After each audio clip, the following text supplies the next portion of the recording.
చెట్టు సాయం చేస్తుంది వాయువునిచ్చి, మట్టి సాయం చేస్తుంది జీవనమిచ్చి, నీరు సాయం చేస్తుంది దాహం తీర్చి, నిప్పు సాయం చేస్తుంది ఆకలి తీర్చి, నింగి కూడా సాయం చేస్తుంది గొడుగై కాచి. పంచభూతాలన్నిటికీ పంచే గుణమే ఉంది, మరి మనిషికి కొంచెం కూడా లేకుంటే ఎట్లా?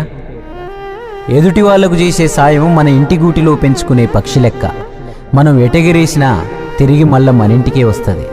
అందులోనూ మన దేశంలో ఏ పన్నులు పర్మిషన్లు అక్కర్లేని సుఖమైన పని సాయం ఒక్కటే. ఉన్నాడో లేడో తెలియదు దేవుడు, కానీ ఉన్నన్నాళ్ళు వెతుకుతూ ఉంటాడు జీవుడు.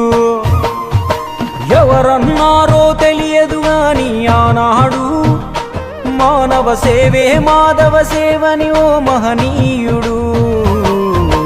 దేవుడంటే సాయమేరా తమ్ముడు, ఆ దేవుడే ఇది చెప్పిన ఎవ్వడు నమ్మడు.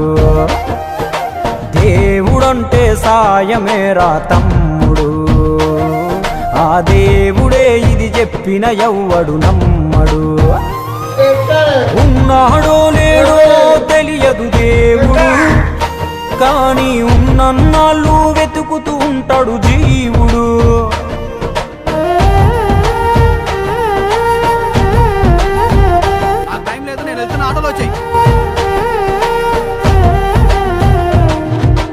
అయాలదొడిగిన అంగీలాగే రాదుర పిలగా నీతో అనుకోకుండా నువ్వోతే.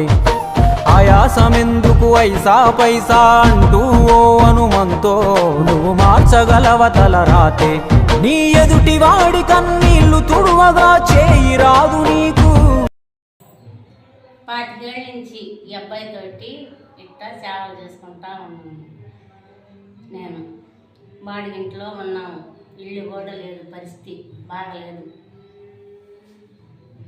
అబ్బాయి కోసమే ఉండాల్సి వస్తుంది.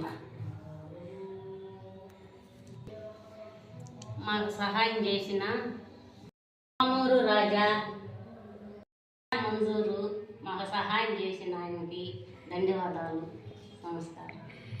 ఆటో డ్రైవర్కి సురేంద్ర గారికి కూడా ధన్యవాదాలు.